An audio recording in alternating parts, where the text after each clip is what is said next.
Welcome everyone back to my weekly audio journal for September 18th, 2022. We're now closer to October than we were to August, and it hurts my soul, although I do love fall time. I love Halloween. I like trick-or-treating. I like Thanksgiving. I don't like all the stuff that comes after that, which is the cold, desperate days of winter here in Pennsylvania, but I'm soaking in everything that I can now. Speaking of soaking things in, soaking in sweat as we start off this week's episode with the way our weeks always start these days, the gym.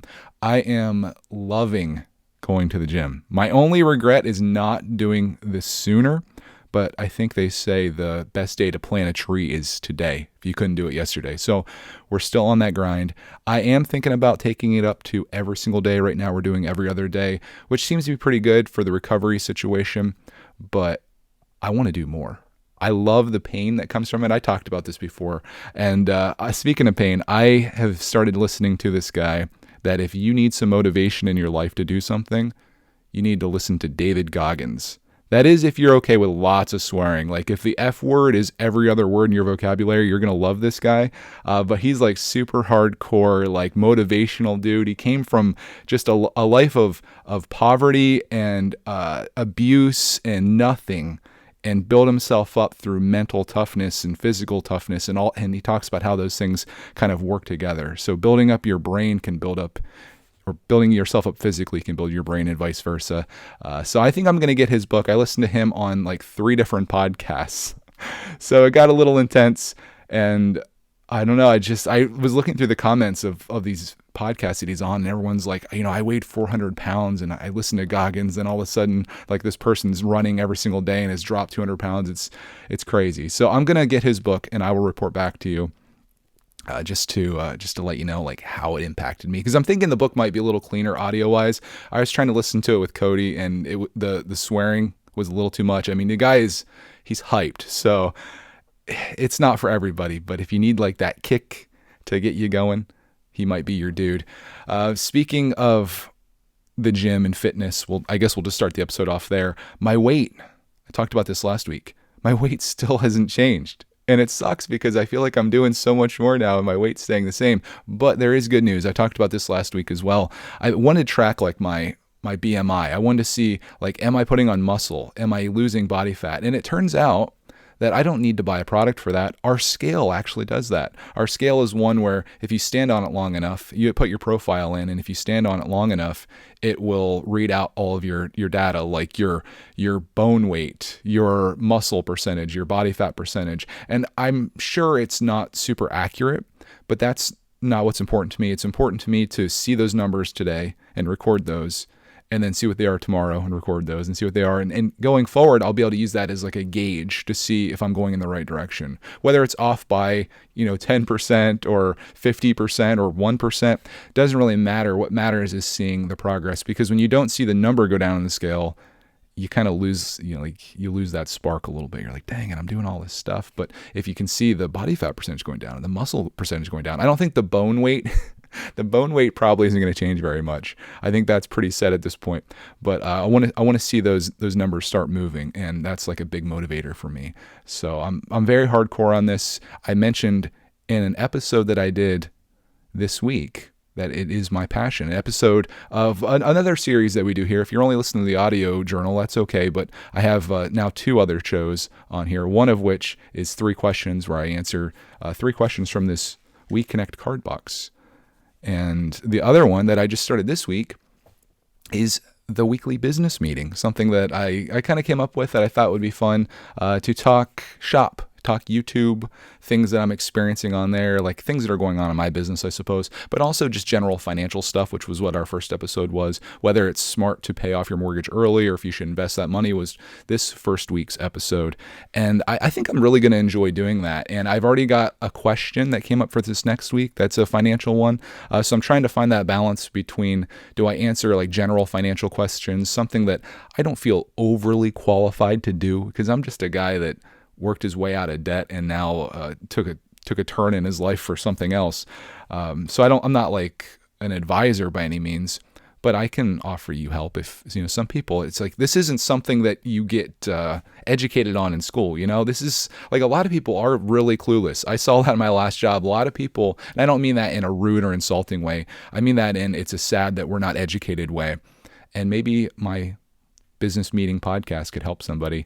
And also, I just like to talk YouTube stuff and like things that are working for me, what's not working, things I'm doing, things I'm failing at. Speaking of failing at, the one thing I'm failing at this week, and I notice my chair is a little squeaky. I'm going to try to sit still. I move around a lot during these. I should probably do a standing desk.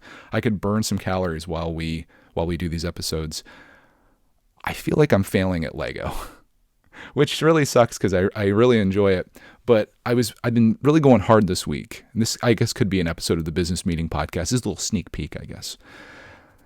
I've been doing this Lego thing for a long time. I somehow, by no means of my own, I think it was a lot of luck and maybe just doing something different, I became successful in the Lego space. I don't have all the new sets. I don't buy the new sets. I don't have a ton of information to offer. I don't have the leaks, the reviews, the hauls, all that stuff. Like, it's not really me. I just kind of do what I love to do and I share that.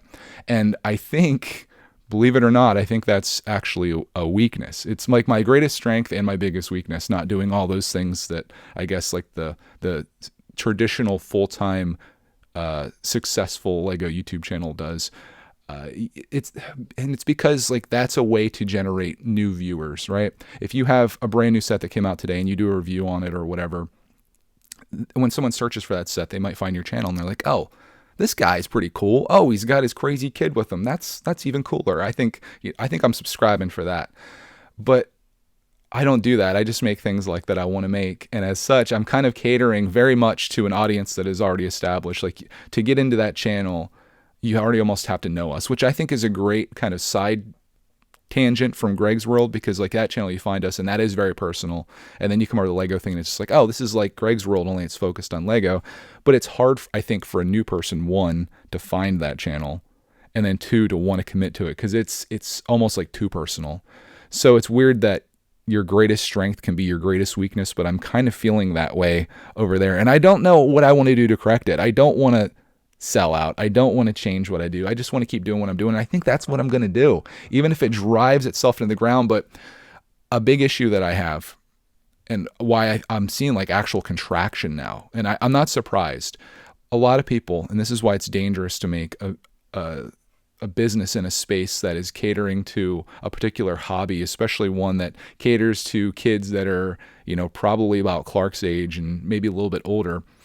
Those kids grow up. So the audience that you built in 2018, by 2020, they're already on to the next thing. They're done with their Lego situation and they're on to playing other stuff or getting into new hobbies, or maybe they're older. They now have their first job. They've got a girlfriend, boyfriend. They've got a car. It's like, this is just a temporary thing for most people, this whole Lego thing. It's not a lifelong passion or pursuit. And it wasn't for me either. I would have been one of those kids. I got out of Lego at 13 and came back when I was 30 or something like that. So I don't blame them, but it's hard to build an audience of people when that audience it's like a revolving door, like the audience you build 4 years ago, they left 2 years ago. The audience you built 2 years ago, they're leaving now. And then to find new people to come in requires a little bit of strategery from the algorithm, which isn't always guaranteed. So it's a tough thing. It's really tough to build and maintain an audience. I think building it is challenging. I think maintaining it is almost as challenging, maybe more challenging. And it's like, I don't know why I like always think about this, and I'm always like focused on these things and these metrics and stuff. And I guess it's a good thing, because what is tracked and managed is what is tracked is managed. I always mess that quote up. I tried using that one other time and failed at it too. But yeah, it's discouraging, especially when you're putting so much effort into something that like doesn't seem to be taking off. Meanwhile, like Greg's World is just over here just chugging. Like I could not make any videos there, and the algorithm just loves that channel, which I'm thankful for. But it's like the one that I'm putting so much effort into is the one that like I can't seem to like push up higher. And this like totally is first world problems, coming from a channel with I think 178,000 subscribers, like numbers that people would kill for, even like what I'm seeing now. But you're just like the stock market, just like anything, you always want to see those things ticking up. And when you see them kind of leveling or even going down, you're just like, oh, what am I failing at? But, it is what it is. I think the best thing that I could do in this business meeting that we're having here is just stay on course. Just keep doing what I do. Maybe find a way to tailor the titles and the thumbnails in a way that is searchable and captures a new audience. But the main thing that I need to do, this is all I need to do. I just need to get people to find us, because I fully believe that once they do find us, they're going to love what they see. Like, I'm very confident in that. It's just a matter of getting them there. So I need to work on doing that. And that's what I'm doing going forward. Thank you for attending this week's business meeting. Everyone, have a wonderful week. We're not ending the podcast. That's a little segment of, I guess, what you can expect on the business meeting podcast, which I'm going to be doing. It's I don't even know, it's podcast. It's just the weekly business meeting, a podcast by Craig's World Podcast. Do you ever see those things? It's like brought to you by State Farm, sponsored by, it's like the long list. Never mind. I'm moving on. Let's talk about something that was really awesome this week that I am so happy that I did that I almost didn't do. We went back to LEGOLand. If you guys remember, about maybe 14 months ago, the very beginning of June of 2021, we went to LEGOLand New York, which had just opened, and we were excited to go there because this is the closest LEGOLand to us. They have other ones in California and Florida. New York, obviously, a little bit closer to us. So we went there, and it wasn't a very good experience. It was super busy, and we mostly just skipped almost all the rides and a lot of the things there just because the lines were so long, and it was just just wasn't a good experience. I did get a lot of video there of just the things that were happening, but it wasn't us experiencing the stuff because at the time we weren't accustomed to waiting in long lines. Then we went to Disney and we okay, those lines weren't that bad. So, and that's what a lot of the feedback was oh, you went to an amusement park and didn't expect to wait in lines. It's well, no, our favorite amusement park is Knoebels, and the place, the differences between Knoebels and LEGOLand are massive. And here's why I love Knoebels more, even after going to LEGOLand and having a great experience, which I'll talk about. Knoebels has soul. The place has been there for a long time. It feels like a family park. It feels like, there's hand-painted signs. It's free admission, free parking. The food is affordable. It just feels like it has a soul. LEGOLand feels soulless. LEGOLand feels like a corporation dumped this thing here. They charge you $90 per ticket. They charge you $25 to park your car. The food is expensive. Everything there is just, I guess it's what a traditional amusement park's like, I suppose. And I have grown up and in my adult life have loved the non-traditional park that we're so fortunate to have so close to us. But this time, LEGOLand won me over somehow. And that somehow was because it was at about 10% capacity. We went on a Friday in the middle of September after school's back in session on a beautiful day, but Clarkman had an in-service day, so we decided to go. And when I was talking to the employee there, he says, in the summertime, there's oftentimes about 10,000 people there at LEGOLand, and sometimes it can go up to 14,000 is what they can accommodate. There was 1,000 people there that day, and he said the day before there were 600 people, which is like a double-edged sword. It's really cool because we didn't have to wait in line for anything. In fact, some of the rides, they would come over after it's over and they're like, do you want to ride again? I'm like, yeah, let's roll again. So we got to do stuff just in a row, and you just walk in, get on the ride, and you go. And I'll tell you, it completely changed the entire park. All of the queues that they have, which are huge zigzags, to just bypass those. In fact, just going under them in most cases, because they don't have the thing where you can just skip them. You still have to go through the queue. It was incredible. Just standing in there and be able to read information on stuff and to not be stuck in line for 45 minutes to get on a ride that lasts 2 minutes was a game changer. Beautiful day. We rode everything we wanted to ride. Got some great stuff at the Lego store that they have there, of course. And it was just great. But I said it's like a double-edged sword. And the other side of it is it kind of feels like a ghost town a little bit. And, when you go to an amusement park, you want it to be kind of busy because the fun of other people and the laughing and people running around and stuff is a part of the experience, of course. I'll give you an example of where it kind of sucked not having a lot of people there. There's this pirate ship ride where you get on and you're on both sides of the ship. And then there's two ships out there that roll around each other, and you can crank this thing and spray water at other people that are in the other boat or objects around there or people that are standing along the side, and they can spray down at you as well. So, and that's a situation where if you have a ton of people, there's water spraying everywhere and you get super wet. In this case, like our boat, it was just like us, and then there was some people with us, but there was like nobody in the other boats, and it was just like, oh crap, this isn't nearly as fun because there's nobody here. But I mean, getting onto a roller coaster, just walking on and getting onto a roller coaster definitely outweighs the fact that I didn't get sprayed by water from someone else. So it was just it was an awesome experience. I loved it. I have determined though, like as much as I do love the place, I don't think we'll ever go back again.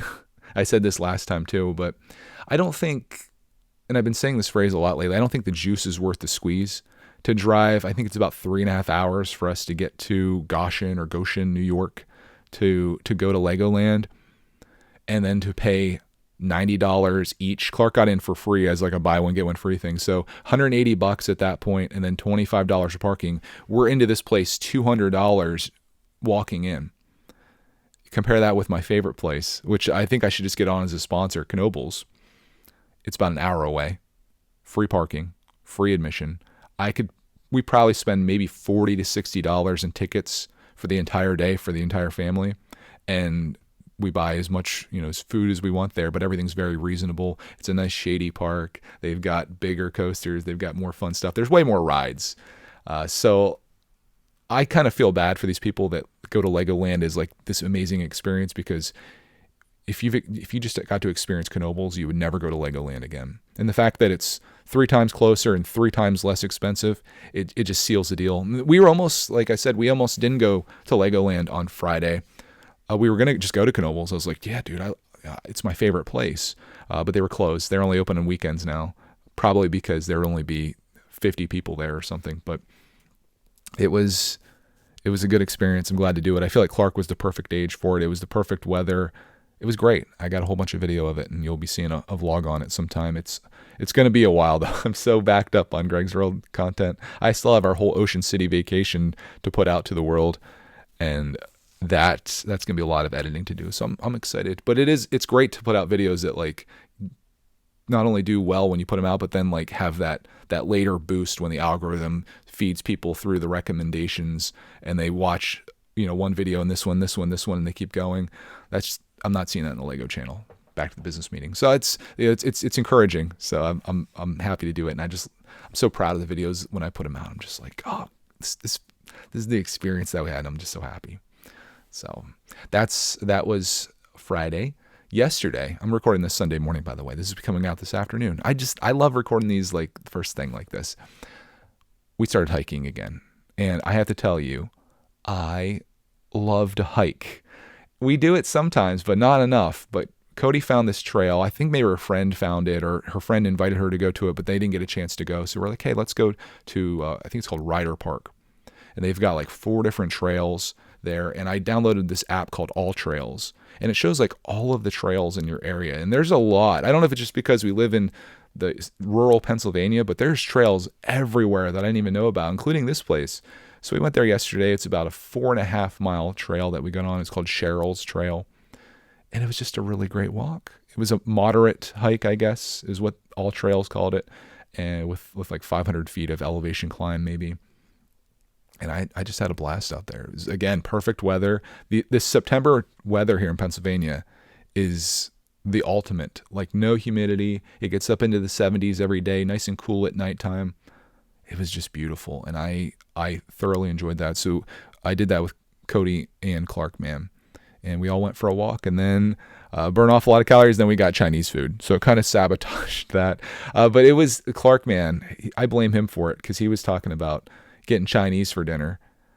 And I was like, once that got in my mind, I was like, okay. And so I was like, I tell you what, if you can do this whole 4.5 mile loop that we're going to do, you get some Chinese food. And he was up for that challenge. Although he did complain quite a bit along the way. I think it must be like a 7-year-old thing. Cody was like, I used to complain a lot as a kid, but he's like, how long is this? How far are we going? And I'm just like, oh man, just like enjoy being here, Typical kids. I miss there used to be a little Clark man that would just go along with the ride for everything. But then they start getting a little bit older. Maybe if you're a parent, you can relate to this. They start getting older and they start obviously getting their own thoughts and ideas and perceptions on the world. And then there starts to be pushback. But I'm thinking, we do this now when he's 7 and we get into this mode of hiking and get his legs built up, because, the kids are tired after, 10 feet or whatever. Maybe this can be something that we do forever. We could do this long term. Hiking is if you're looking for a hobby that's rewarding and super inexpensive to do, it's not like spending $200 to go to Legoland.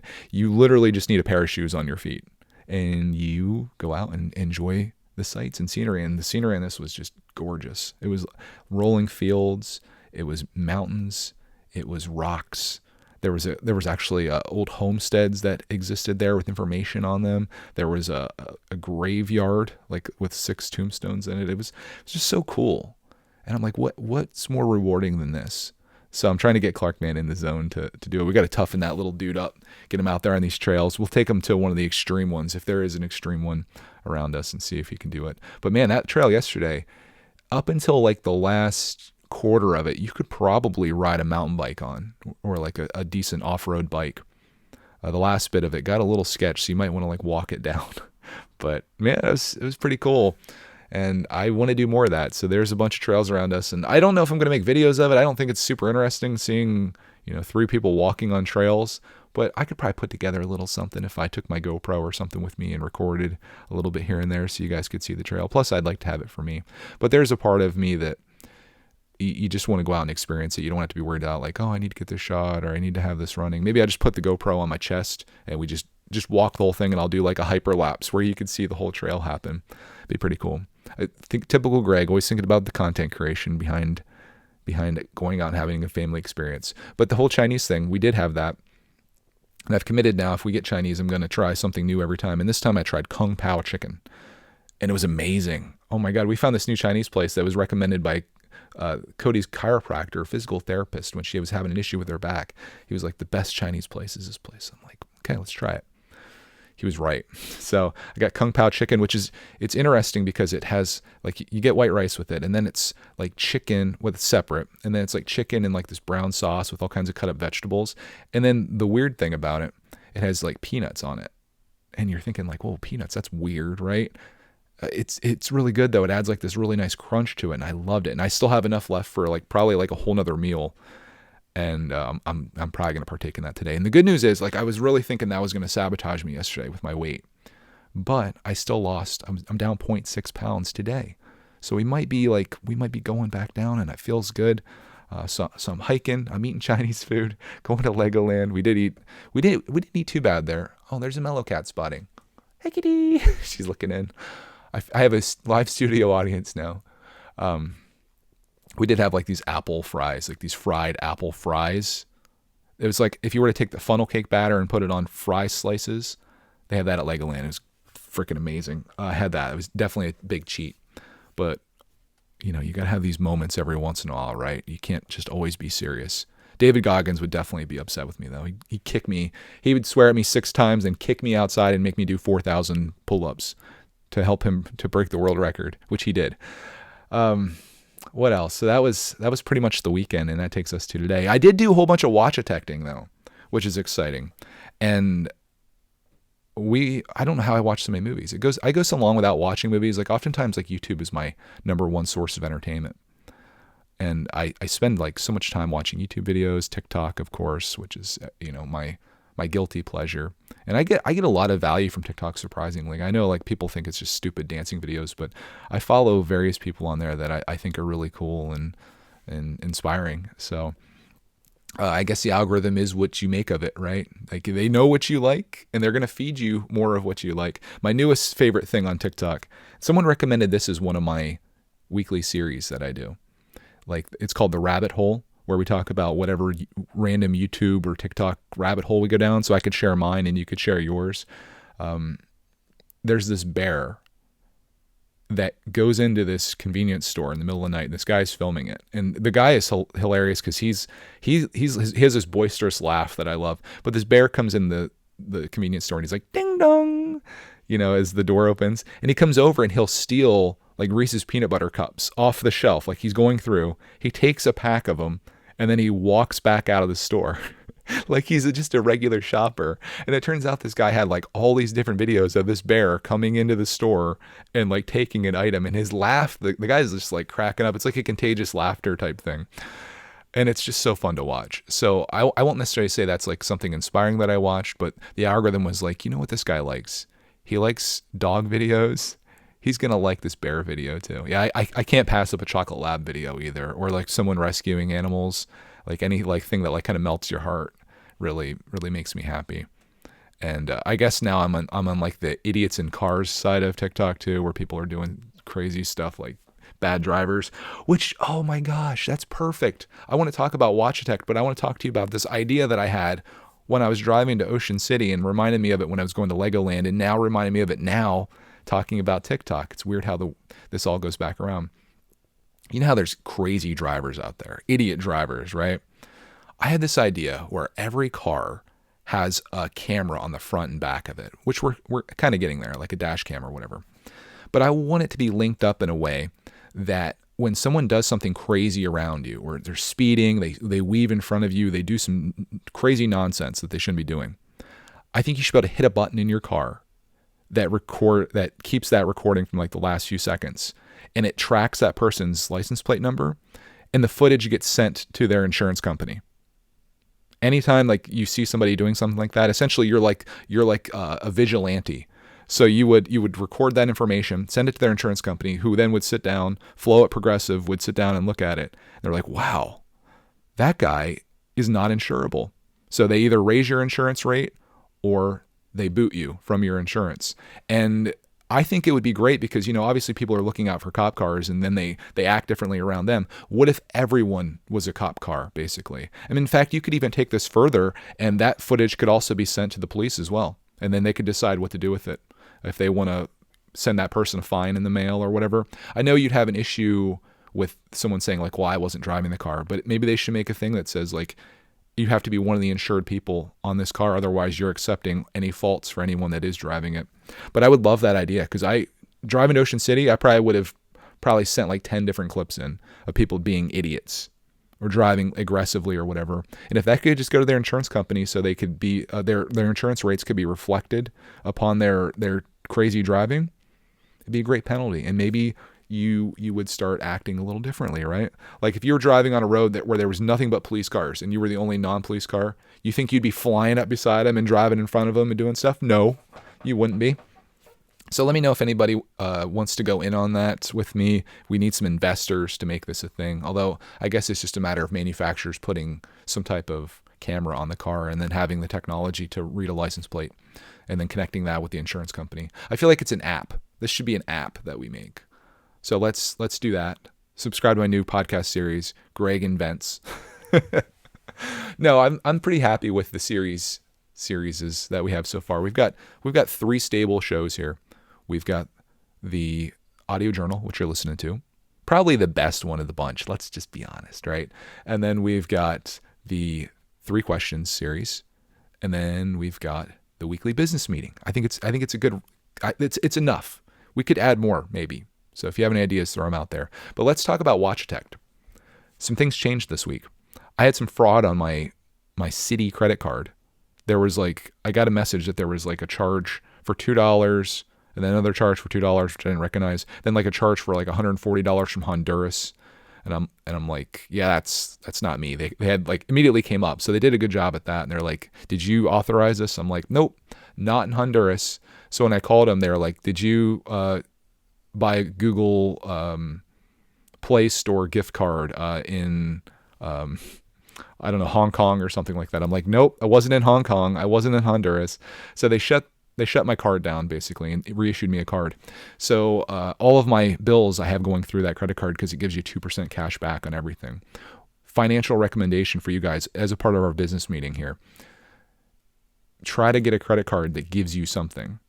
They take from a lot of people. Make them give you something. My credit card is 1% when you buy something, 1% when you pay it off, which I always do. And I only use the credit card for that reason. So I had to reset up all of my bills and things that I have coming out of there, which is a giant pain in the butt. And I did that, and it turns out my cell phone, I noticed that they had a plan that was unlimited for like Cody and I, and it was actually $20 cheaper than what we're paying now for the same exact thing. So I was like, oh, that's cool. So it saved me $20 having to do this, so it's worth it, I guess.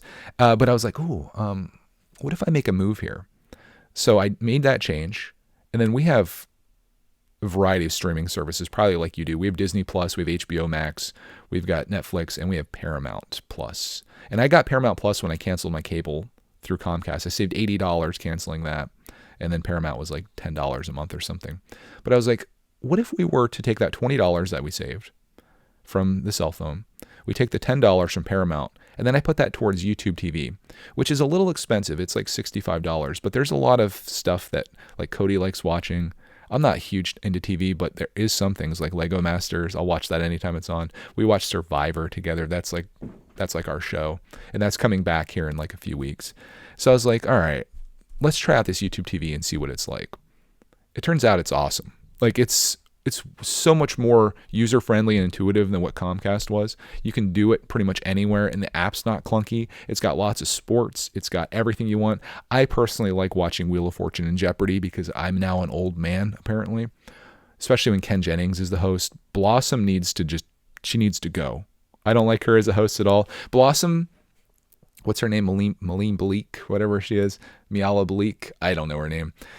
She seems like she is an actress playing what she thinks a Jeopardy host would be like on Jeopardy.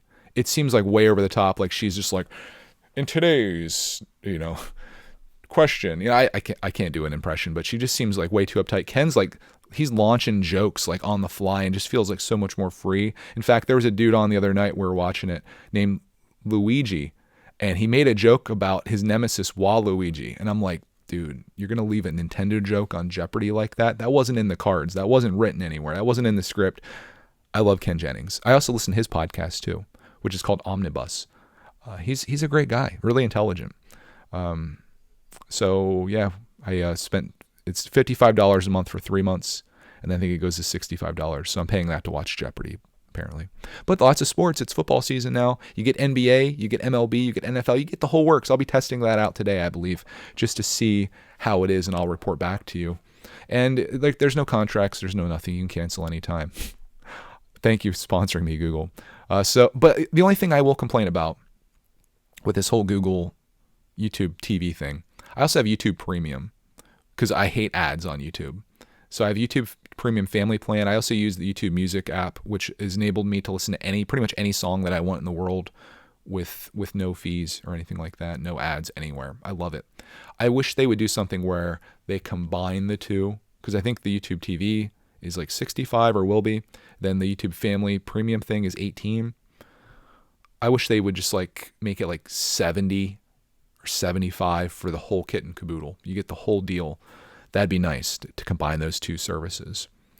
But it's a lot of money to throw back to YouTube, but it's like, look what they've given me. They've given me my entire life. It's the least I can do. So that's what I pay for, and I'll let you know how I like YouTube TV so far. Like using it as like an app and using it on our TV. Like you go on the TV, you just click on the YouTube TV app, and it's just like having Comcast or Xfinity or whatever.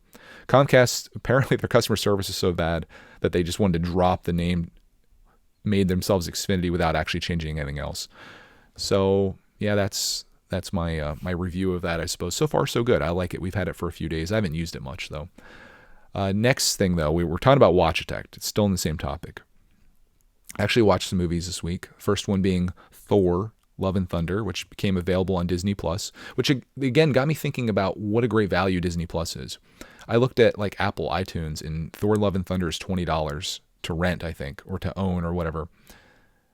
Pay like $8 a month for Disney Plus, and we got to watch that movie as the three of us, where if we went to the movie theater, just walking in the door for three people to get a ticket, it's probably over $30 now, probably like $36, and you have nothing to show for it when you're done other than the enjoyment or misery that you had while you watched it, I suppose.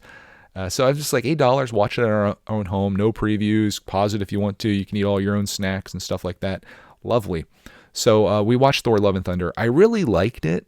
I thought it was, I love Thor. I love the humor from it. Guardians is my favorite Marvel property, I guess, because I love the music and I love the light humor of it, and the characters are great, and they're kind of in this a little bit. This is going to be a little spoilerific, I think, so you might want to fast forward or skip ahead. I guess we're not on tape anymore.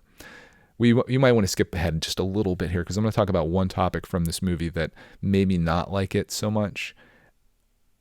Are you gone?